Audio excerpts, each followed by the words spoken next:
Um, Hello? Yes, hello. I'm Atan Msadze. I'm co-founder of Tbilisi Architecture Biennial, and today I have a privilege, I would say, to present you to another project, another digital project within the frames of Tbilisi Architecture Biennial. The project that was chosen as the winner in our open call with the name "A Dialogue Must Take Place" precisely because we don't speak the same language. And today we have curators of the project, Stefan Gruber and Jun Jen, with us. And a few minutes later, we'll start discussion with them. We also have Tina Tina, another co-founder of Tbilisi Architecture Biennial. What we're gonna do today is that I'll give you a small introduction, small presentation, small like the intro to the team working on the project, and then we'll give floor to Stefan and June to present the project and the content. I would say that this is a very interesting project around the topic of commoning, like the general topic of Tbilisi Architecture Biennial, with a contribution of over 15 countries, different parts of the world. So this makes the project even more interesting and more valuable for us. And Stefan and June, as I have mentioned from the beginning, have been curating the project from the beginning. It has been quite a time from the start till the end of the project, but today we are really happy to open up this project on our webpage. We'll have a small presentation from their side, and you, as visitors of our webpage, you can post the questions on our Facebook, on our YouTube, Instagram, or our webpage, and we'll be discussing it with the speakers today. So, Stefan Gruber is an associate professor of architecture and urbanism at Carnegie Mellon University, where he chairs the Master of Urban Design. His design research and curatorial practice is situated at the intersection between architecture and urbanism, with a particular focus on spatial justice and politicalness, articulated through the negotiation of top-down planning and bottom-up transformations of cities. Recent projects explore spaces and practices of commoning, seeking to build community ownership and resilience beyond the paradigms of market or the state. Gruber Stefan has been curating different exhibitions and also the publications, and have been published and exhibited internationally, as well as recognized widely. And also Chu Jen, who is urban designer and PhD researcher in the School of Design and at the Carnegie Mellon University, researching practices of commoning and urban agriculture in US and China. As I said, there have been quite a lot of contributors to the project from different parts of the world, but I will, with a fear to mix their names, I will avoid naming them and leave this to Stefan and June. But as said, this is quite a variety of the countries, from China, from Japan, China, Ethiopia, Norway, Germany, France, and many others. Now I would like to give floor to Stefan for his presentation, and later on we go on question and answer sessions. Stefan and John, yes, apologies. I have to say thank you to you firstly. Apologies. I should have started with that. Thank you very much for curating this project, and also on behalf of Tbilisi Architecture Biennial, we thank all the participants and contributors for their work and their effort and their interest. Now, Stefan, the floor is yours. Thanks, Otar and Tinatin, for the introductions, but most of all for having us and being able to contribute to this year's biennial. I must say, we only wish that we could actually be with you in Tbilisi in person, even if our contribution is a digital one. As Otar mentioned, the title of this contribution is called "A Dialogue Must Take Place Precisely Because We Speak Different Languages." This title originates from a passage in Sarah Ahmed's book, Strange Encounters, Embodied Others in Post-Coloniality. And we were really, in a way, prompted by this year's theme, what do we have in common, as a way to take differences not as a force that pulls us apart, but rather as a starting point for coming together. And in fact, what is in common always only emerges in translation. The translation between differences, the translation between experiences, interests, and subjectivities, and also obviously the translation between different languages. Because I think that even when we think we speak the same language, often we actually do not. And it requires kind of aligning our respective understanding. So translation occurs at the intersection of differences and not their convergence. And I think this is maybe a subtle but really important difference. So rather than aiming at kind of a precise mirroring of language that would imply kind of the erasure of difference, if you'd like, translation is founded on and sustained through differences. And this is very similar in how we understand commoning as an ongoing social practice. So beyond the mere sharing and collective governance of resources, commoning is a social practice, and then commoning also depends on the encounter and negotiation of differences.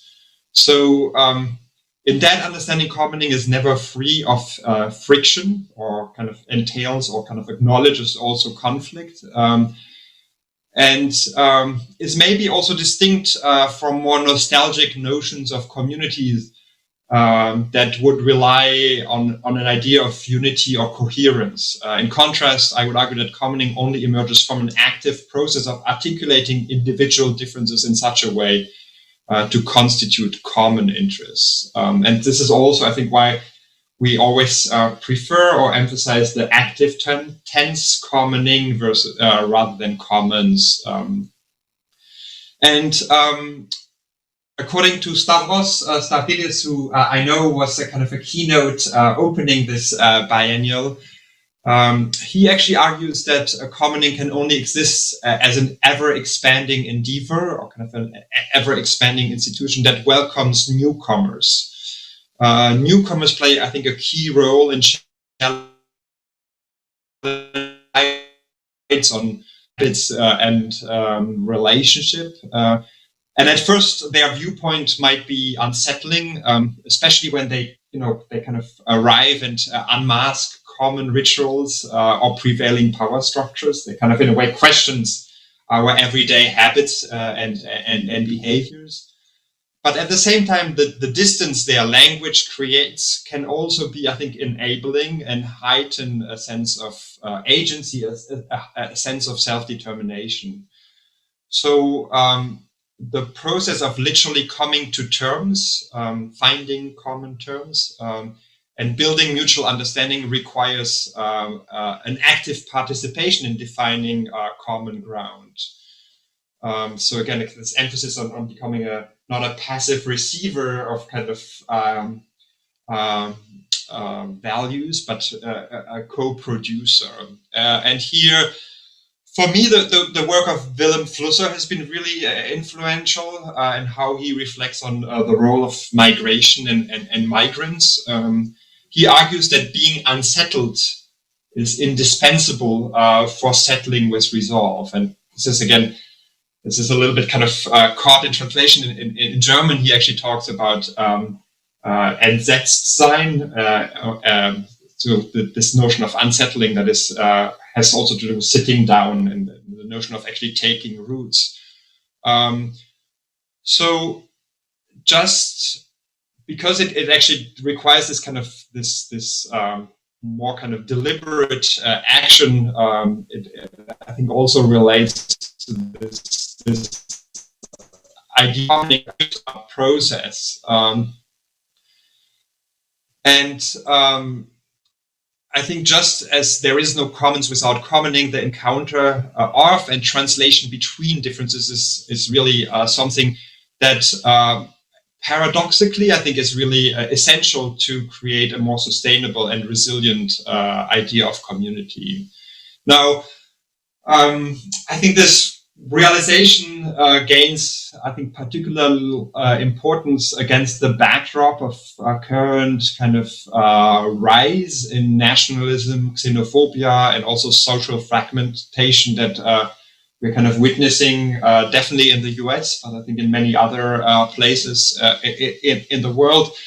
And that is often, I think, also returning to a kind of a somewhat more regressive and nostalgic and totalizing discourse in which adversarial roles of us versus them kind of are pushed into a moral register of being right and wrong.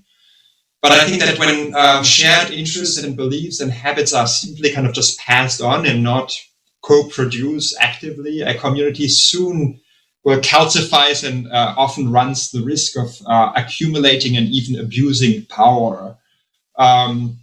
In communities devoid of differences, like radical differences, substantial differences, the common may become an instrument of control or policing. It becomes a mechanism of exclusion. And here Rancière also refers to that and describes how if police defines community as the accomplishment of a common way of being, then politics conceives a community as a polemic over the commons. And here, you know, again, for me, I in particular have in mind what we've been observing in the US over the last months and how the kind of the political as a forum for agonistic controversies has really been, or what Rancière describes as a polemic over the commons has kind of shifted towards policing, often violent policing of selected communities, and I think is really frightening. And you know, I'm saying that also in anticipation of next week's elections, and I feel we're kind of at a very important junction here. Now, basically based on kind of, you know, these reflections, commoning is inherently political and always emerges from an agonistic encounter of differences and pluralistic, diverse voices. And so, you know, returning to the question of what do we have in common, I think really then incites us to, requires us to find a common language. So kind of in a way it starts at the basics and even asks, you know, how can we kind of celebrate differences and not kind of find a language that reduces our differences to a common denominator, but really celebrates them as a foundation for another possible world.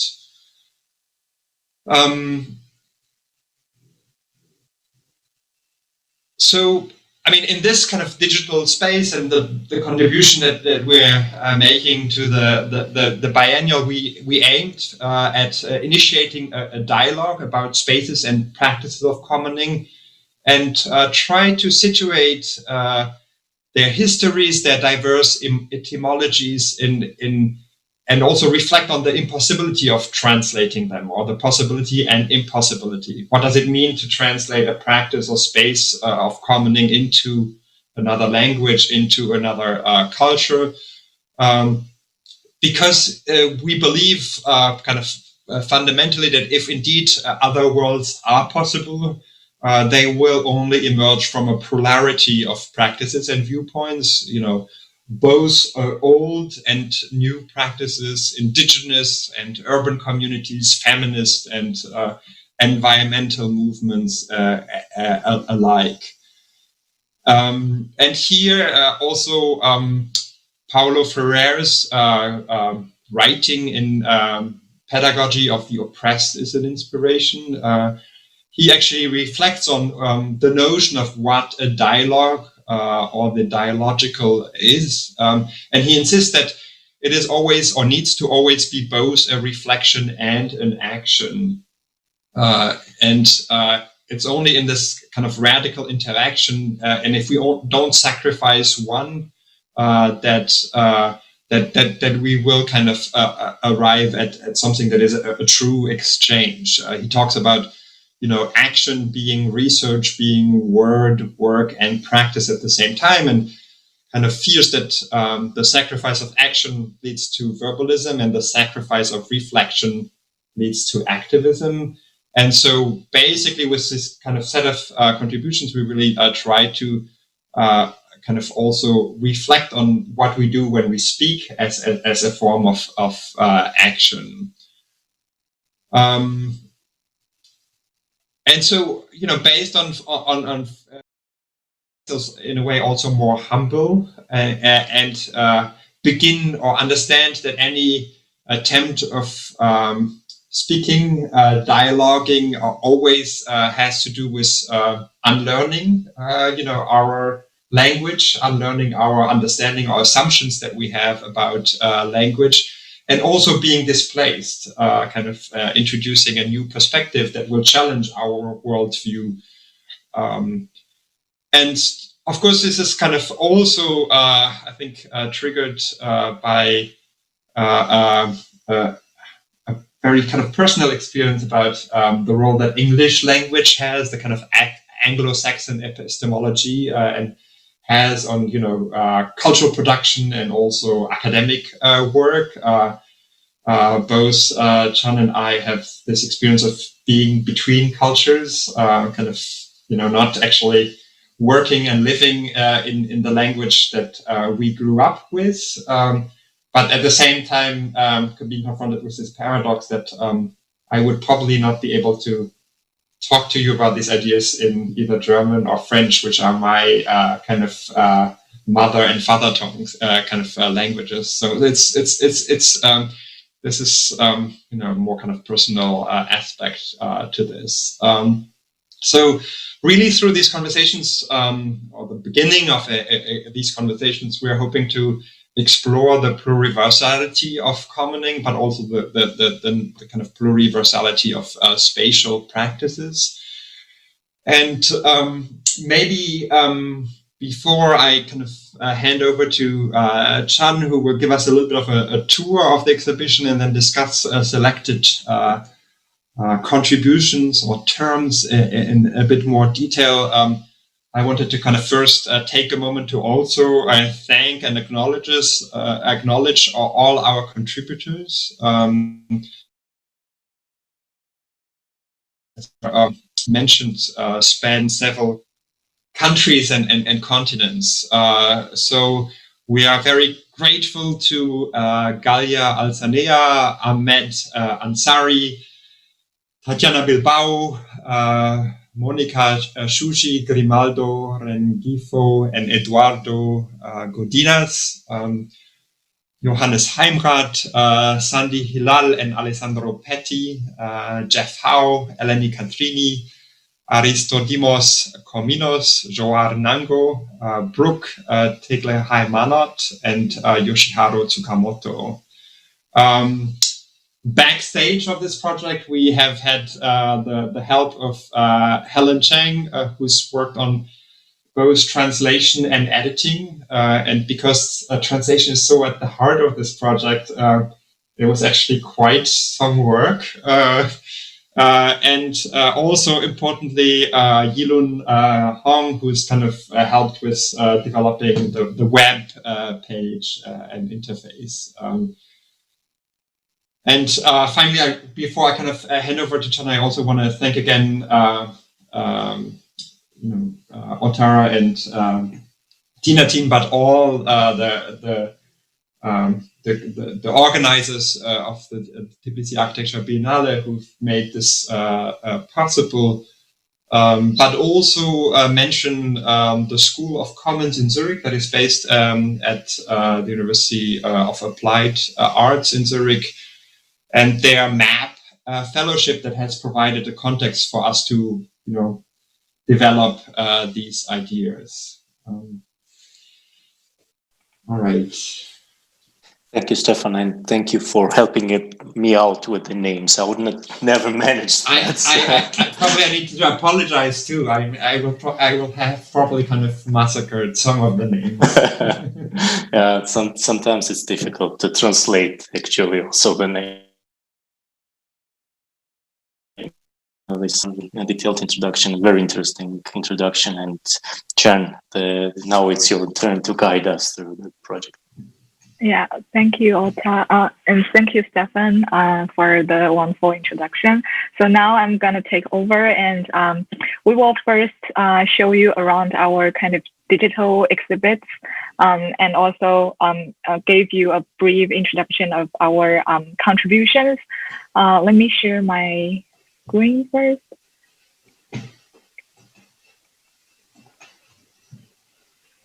Okay, is it working? Okay. Mm-hmm. So now you are seeing our homepage on your screen.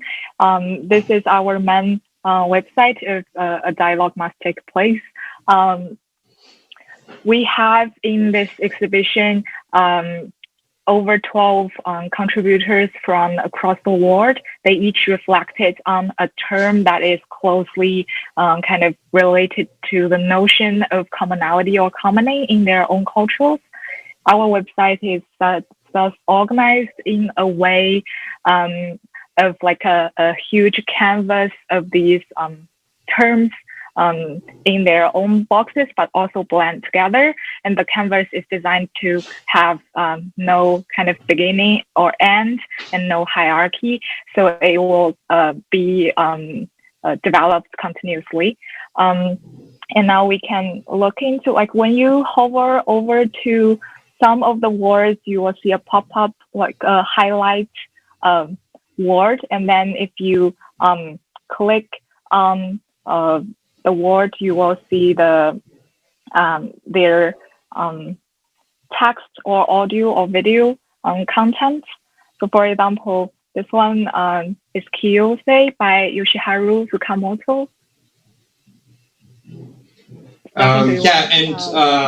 Tsukamoto is actually kind of reflecting on the Japanese term that means commonalities.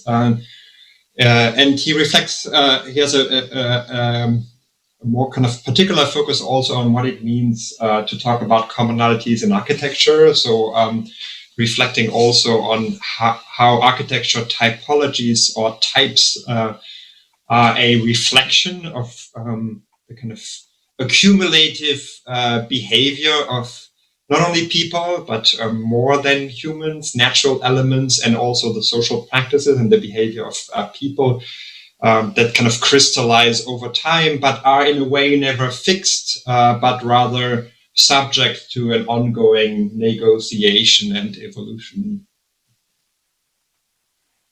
Yeah, and then Ahmad Ansari, he reflected on this word of mashtaka, which means to join, to assemble, or to participate. So it's like an active verb.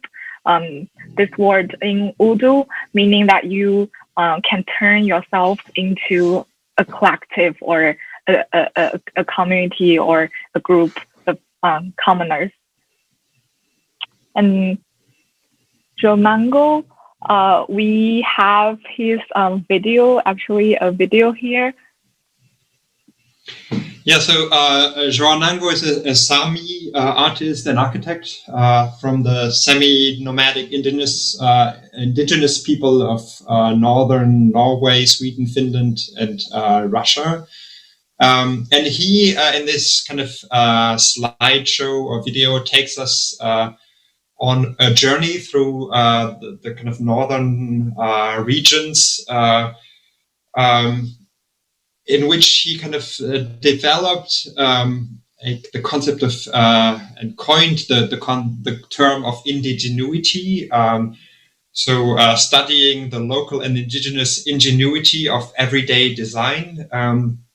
And his contribution is an attempt to discuss the local and vernacular design tradition in connection with the need of a more sustainable and sensible use of resource.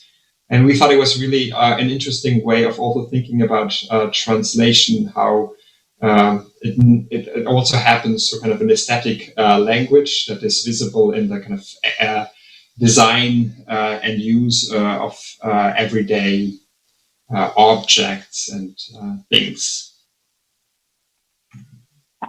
Thank you. And then we have Sandy Hila and Alexandra Petty. They contributed to al-Masha, which is an Arabic term in Palestine, originally refers to kind of communal land that is equally distributed among farmers. And now they are inspired by this traditional practice and want to employ this idea of al-Masha into their design practice within DAAR, their kind of design studio, to explore how to bring the commons or the use of common spaces into the Palestine refugee camps. Okay. And then we have Jeff Ho's contribution. He reflected on this term of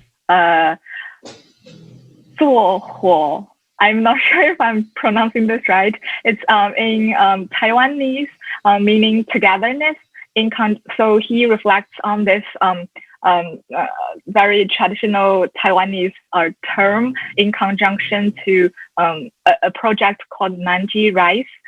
It's a grassroots community initiative located in Nanjichang neighborhood in Taipei. And this group of people, as you can see from the images, they host community events, some social entrepreneurs, and also organize a lot of community repair or food distribution activities or events.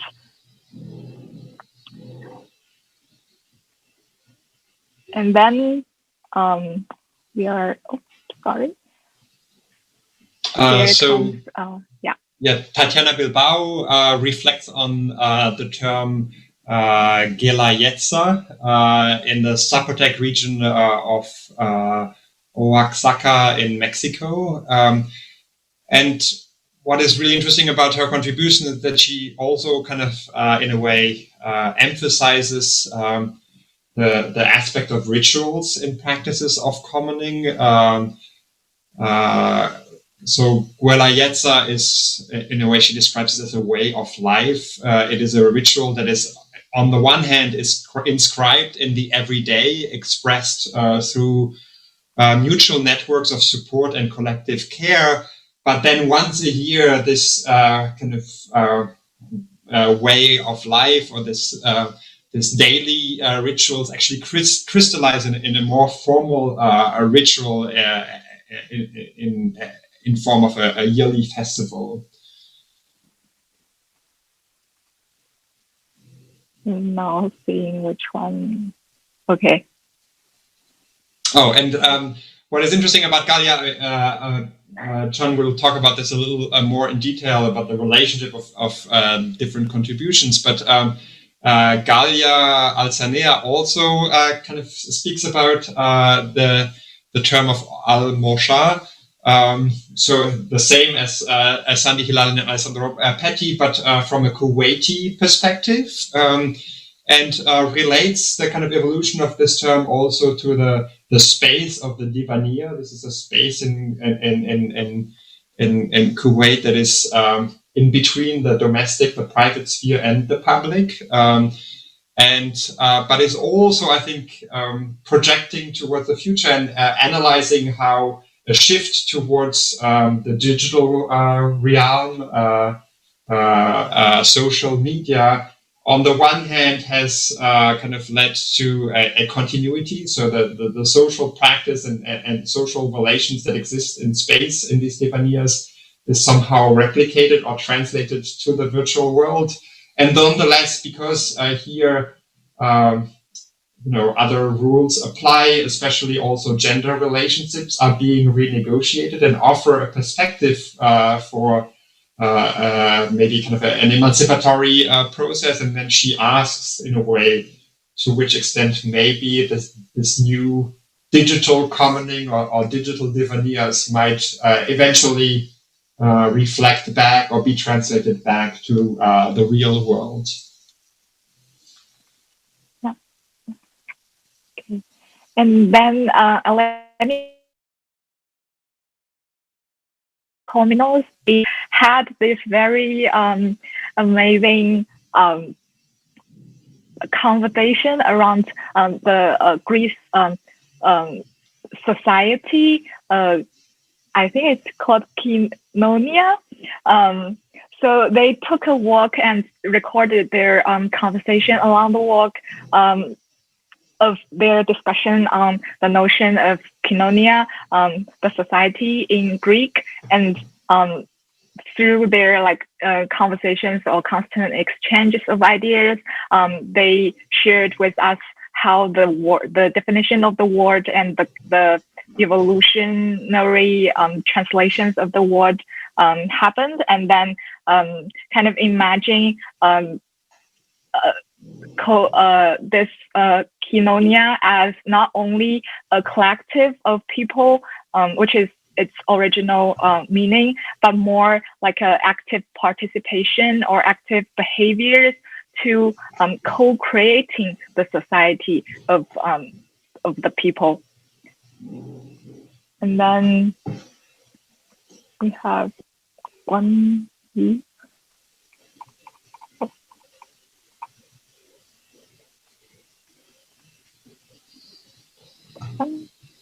Oh, do you want me to talk about it? Okay, and when Vivir by actually three contributors from three different regions of South America, reflecting on an indigenous concept of Buen Vivir, which translates to the good life in English. And how the idea of a good life, based on this notion of buen vivir, is not only inscribed in a kind of a sharing with others, a kind of a more kind of sustainable use of resources, but also a sharing with more than human in a way, and kind of a combining the notion of individual, community, and planetary well-being.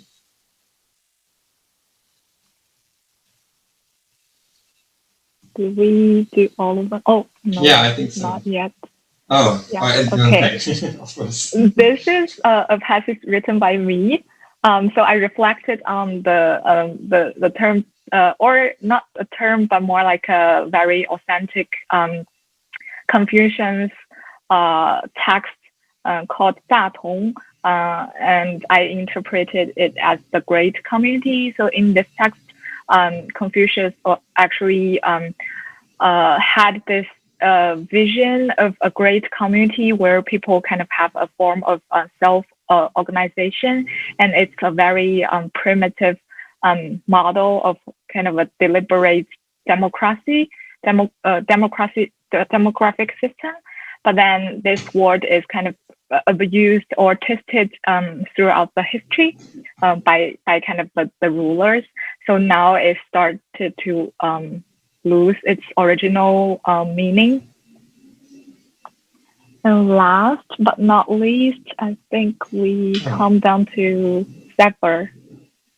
Yeah, so Brooke reflects on the Sefer, and so again, a bit similar to maybe Tsukamoto, has a kind of a more kind of immediate kind of relationship to a spatial type, or kind of a typology of settlement, from which Addis Ababa, the capital of Ethiopia, actually emerged, and reflects on how that this type has kind of defined a very specific understanding of community that is both in a way spatial a spatial and also a kind of a social practice. Yeah, I'll leave it at this. Okay. We're just giving you kind of a glimpse into these contributions, and obviously there's a much more kind of nuanced kind of argument in each of them that will require some time and dedication. And maybe what Chan also didn't mention is that in some cases we have been able to get audio kind of recordings that are in the original language, which I think kind of also creates a really kind of interesting tension or relationship between, and kind of I think brings this question of translation to the foreground. Okay. Yeah. Thank you. So now I'm going to talk in detail a few these contributions in details, and then kind of as our last part of this discussion, and then I will do some like a very general, brief reflection of our experience working on this project. So first, I want to bring your attention to kind of the word that appeared twice, Masha. Here. Yeah. So we have this term Masha that is interpreted by two authors, one from kind of the perspective of Israel-Palestine colonization history, another in relation to the everyday activity of Diwaniyas in Kuwait. So they are they are also representations of kind of perspectives from two generations. The Arabic term al-Masha in Palestine originally refers to kind of communal land distributed among farmers, and al-Masha only exists when people collectively decide to cultivate the land together. So while most common land kind of was claimed by the state as the state's land after kind of the Israel force taking over Palestine, al-Masha is the only kind of common land that survived in this force of colonial domination. So although the state tried to claim al-Masha, but because it's already cultivated and collectively occupied by or claimed by the farmers, it's very hard for the government to expropriate the land again. So while a form of sovereign control, Sandy Hilla and Alexandra Petty, they want to rediscover the value of al-Masha, and in their architecture practice, they want to kind of employ design and architecture as a set of kind of new propositions and reactivation of al-Masha's communal uses in refugee camps nowadays. And then Galia's al-Masha, on the other hand, she this contemporary notion of al-Masha in Kuwait refers to kind of anything that people share together, a concept of resource sharing. In Kuwait, it's originally a physical space and a room where family and friends meet regularly to play cards, sing, eat, and talk about businesses and politics. And it's almost a term for privileged families and these elite classes, because people actually have to own a house and such a room to kind of practice the diwaniyas. However, it can also diwaniyas can also be considered as more than just the space, but also a social and political arena, because anyone can pull together chairs and just sit together and create a place that people can talk. So basically, it's a sharing network of information and social relations.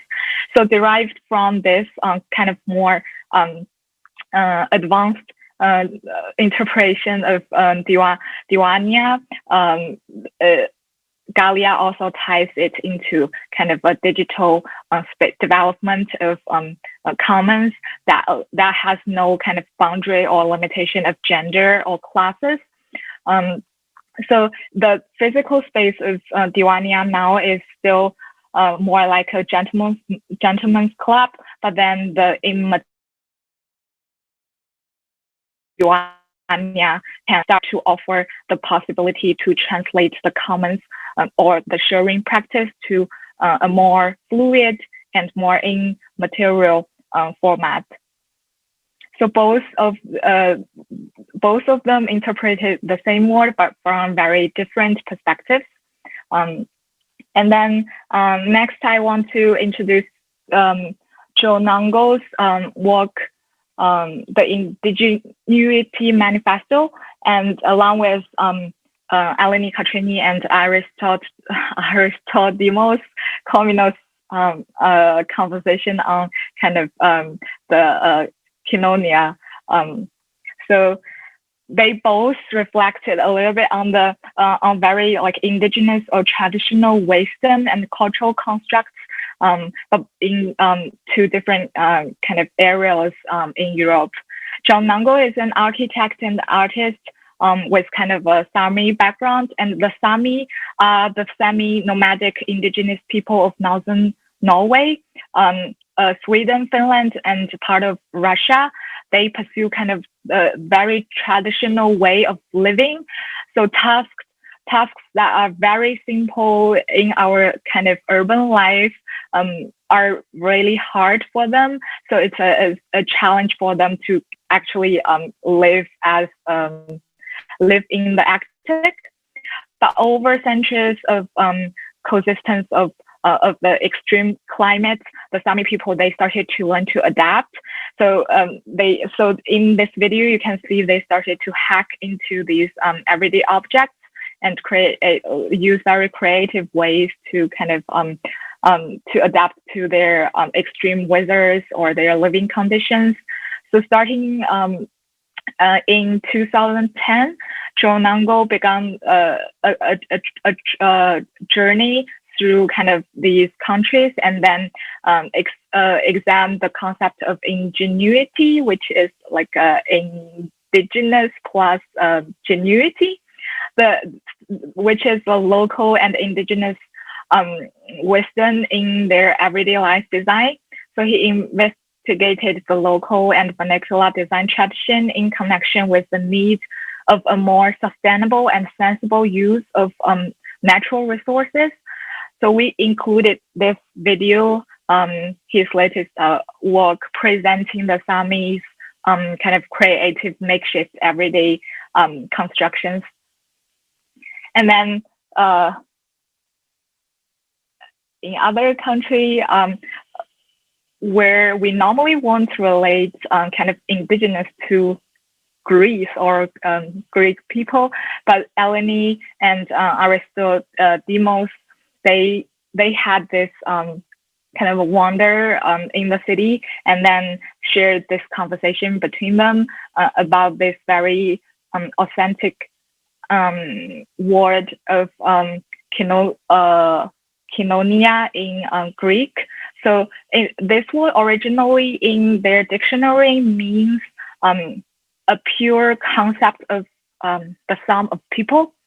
But then as their like through their conversation, as they change the scenes from their kind of front door to their home to the street, they start to unpack this word into different layers, and like one after another, and then they interpret Kinonia as not only a sum of free individuals, but also can be further translated into a way of life that is being present, participating, and actually being part of something. And therefore, it's a word, a practice that that kind of entails the making of a society. So both these examples illustrate that when we talk about kind of the plurality of commoning, it's more than just a certain entity or a group of people, but also the active, synergetic and reciprocal kind of relationships between the individual and the whole, the past, the present, and the future. So lastly, I'm keeping an eye on our time. Lastly, I will make this brief. There is, so speaking of commoning, there is no literal translation of the commons or commoning in I think in any Chinese kind of dialects or Chinese languages. So Jeff Ho and myself, we intend to kind of rediscover the meaning of commonality in our traditional Chinese cultures and everyday activities.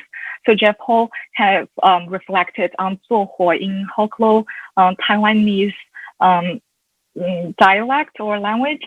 It means come together, togetherness, and collectivity. So he shared this example of Nanji Rise, a grassroots initiative in a basement space located in Nanjichang neighborhood of Taipei, which keeps the tradition of 做火, the spirit of kind of being together as a community, and it's manifested in this group or self-organization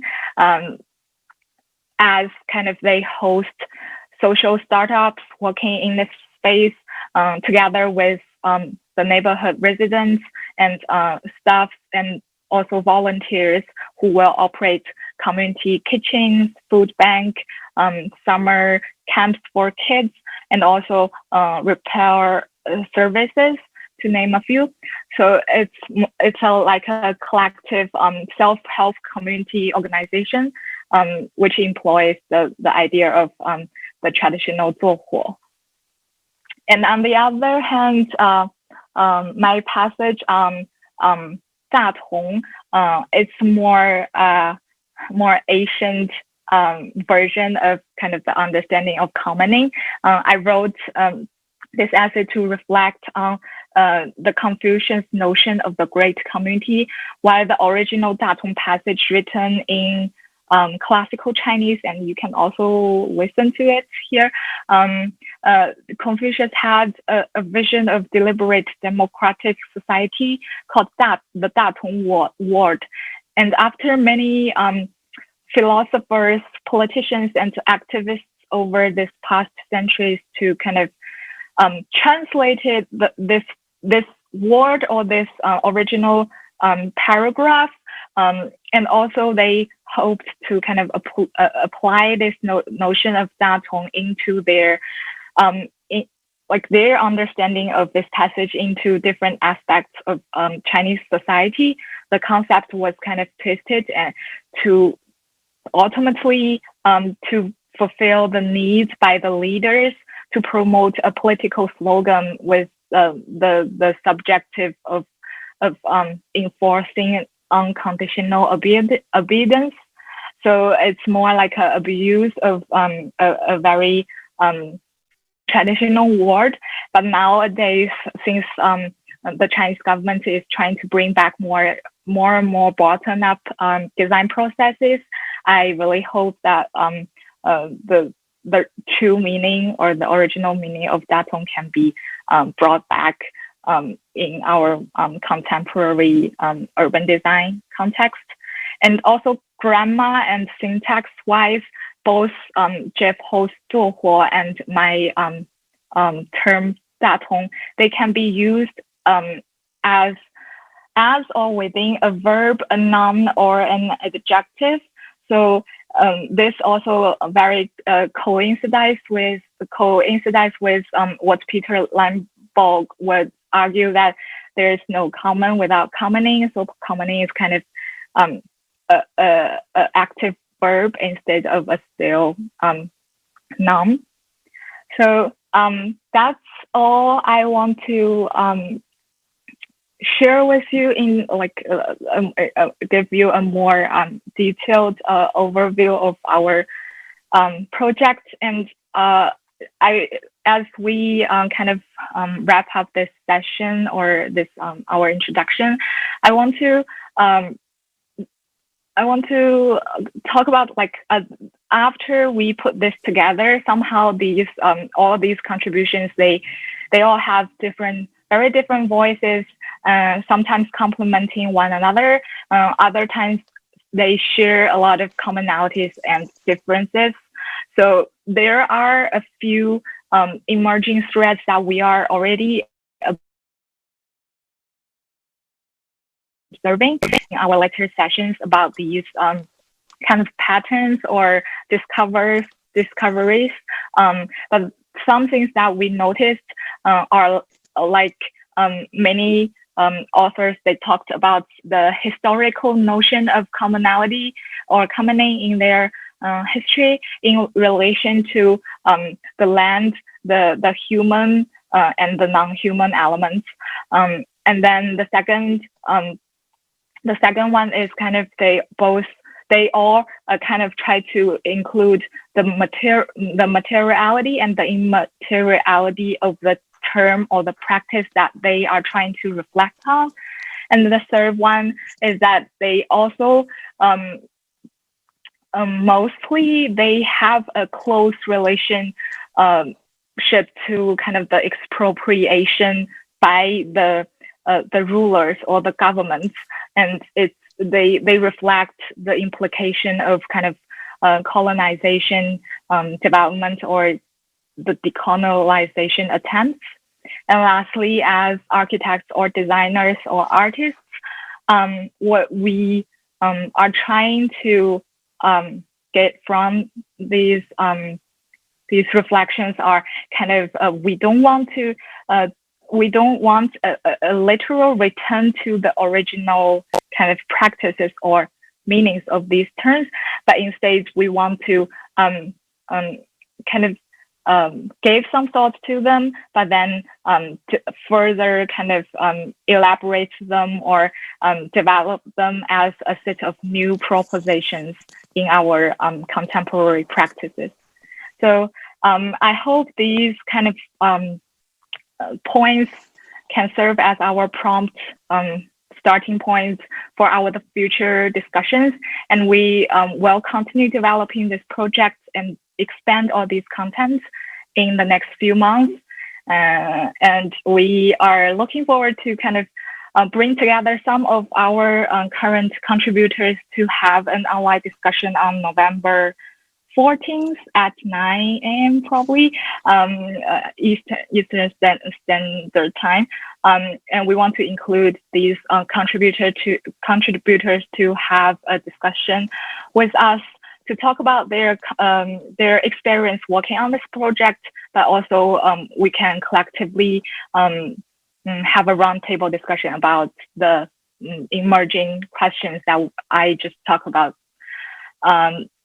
So I think this that's all I want to share. And lastly, our future sessions will be supported by the fellowship map at the School of Commons at Zurich University of Arts, and we will host a series of conversations, workshops from now to January 2020. So hope you will still you will follow us and continue joining us for more discussions. So thank you. Thank you. Absolutely. I mean, this is a great pleasure to listen to you and actually to continue working together with you on the project or in other circumstances, of course. Just to understand, as I see, there are and we have witnessed there are different contributors to the project. Is this something that, for example, the different contributors see first time on the web page? Have they been like interacting with each other about these notions? Because I mean, I hear it for the first time. How it's for the contributors themselves? Do they find these commonalities within each other, or it's something new that they see today?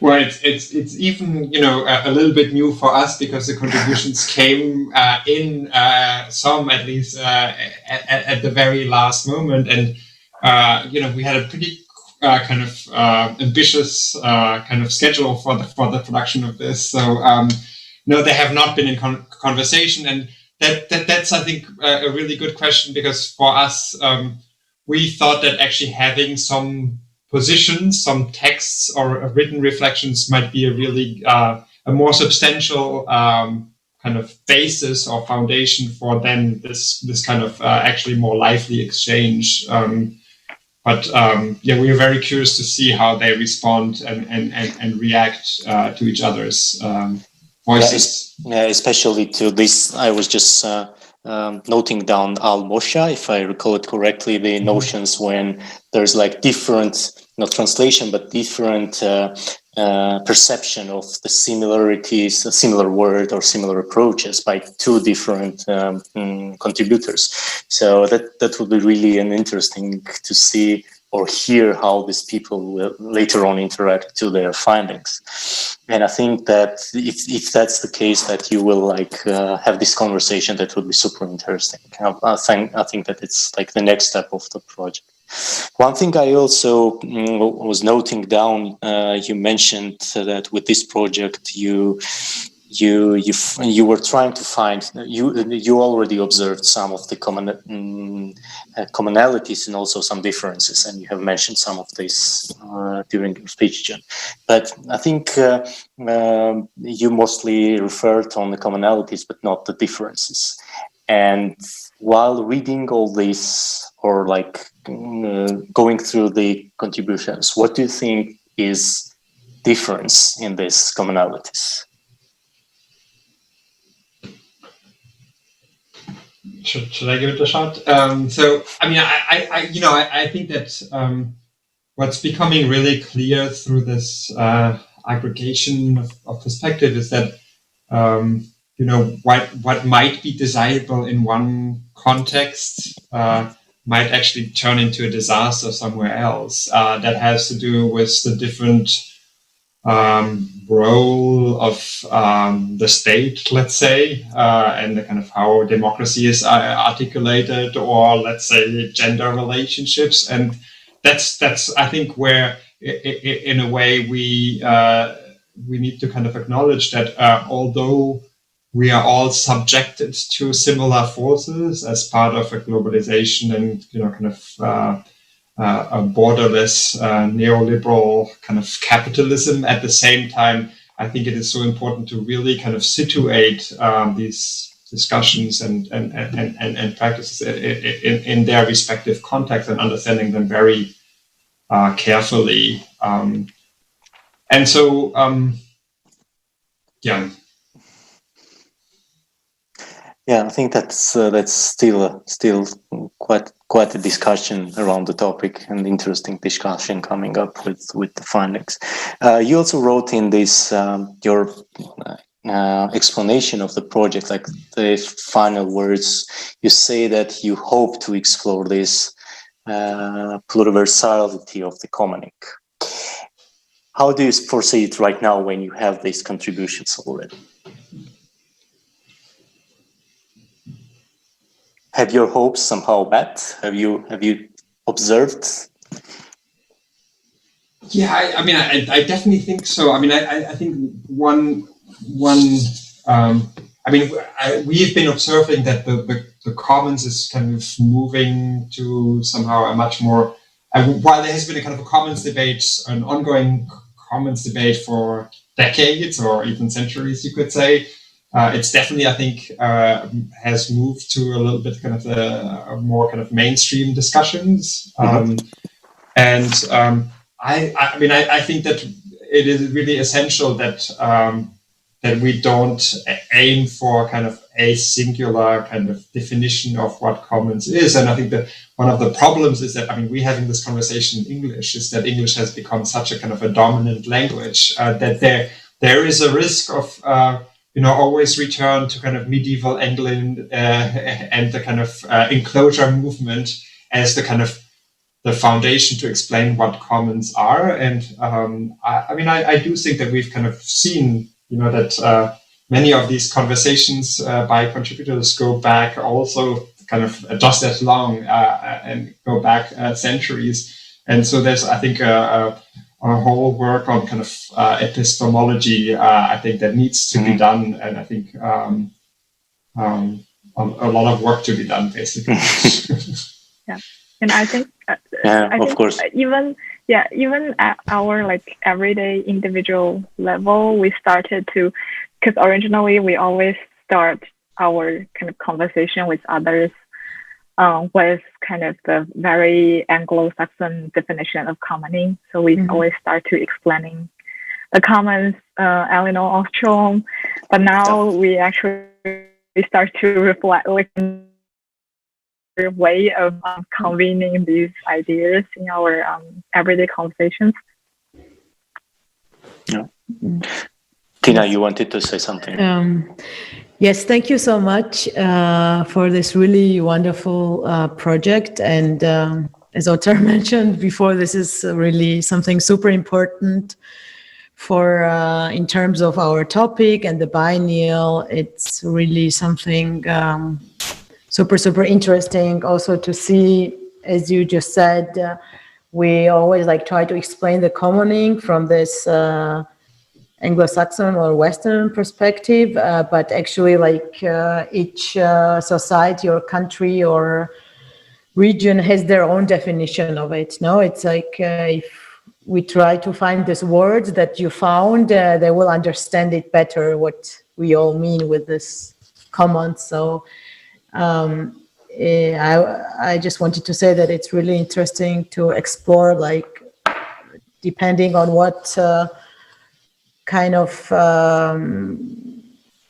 maybe culture or traditions or history these words have developed in the societies.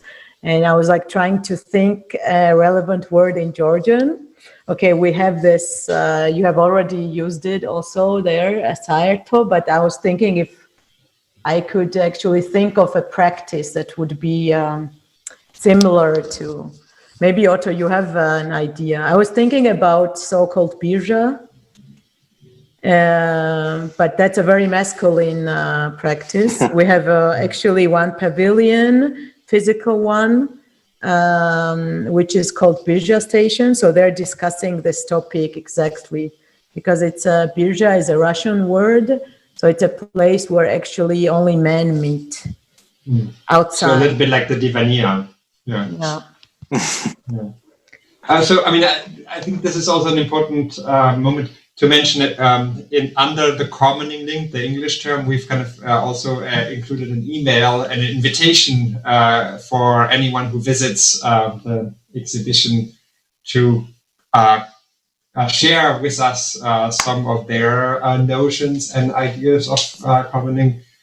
And maybe it's also important to kind of, acknowledge that the English term commoning as a verb is actually it's an invented word, right? It's only emerged, I believe, like in 2004 or so.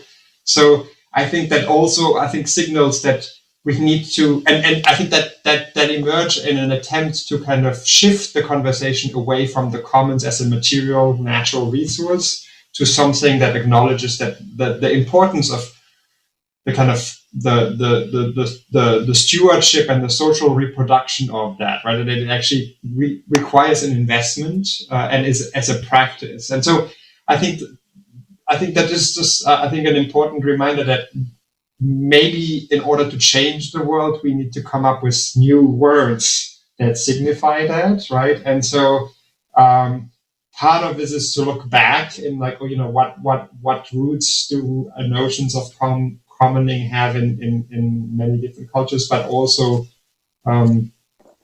what new words do we need to come up with in order to then kind of emancipate ourselves from dominant forces. Yeah, actually, this is quite a good summary why dialogue must take place or why dialogue must continue take place. And I think that's the importance of having this dialogue during the biennial.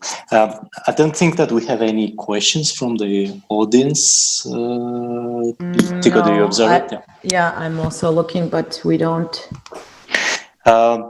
In that case, I think we'll say a big thank you to Stefan, to June, to all the contributors around the world for this amazing work. I really hope that the work will continue, and as said before we went to live, this will become like even bigger contribution and like very important contribution to the notion of common. I thank you again. I wish you all the best. And it was really a pleasure working with you. And this discussion was also very interesting for me and very content heavy. I invite everyone to check our webpage. This project is on the floor 18th, if I recall it correctly, on our high rise. So please feel free to join the dialogue and also contribute to it. As Stefan has mentioned, there is a special email address you can find on the webpage where you can contribute to the webpage. Stefan, Chen, thank you very much. Thank you. Thank you. Thank you. And I wanted to add, I'm really looking forward to tomorrow's conversation with Stefan as well, where me and Tobias from CEO Now Berlin will be joining you. So we hope to talk more about commons. Yeah. The dialogue will continue. Yes. Sure. Thank you. Thank you very much. Have a nice day. Bye-bye. Bye-bye. Bye. Take care.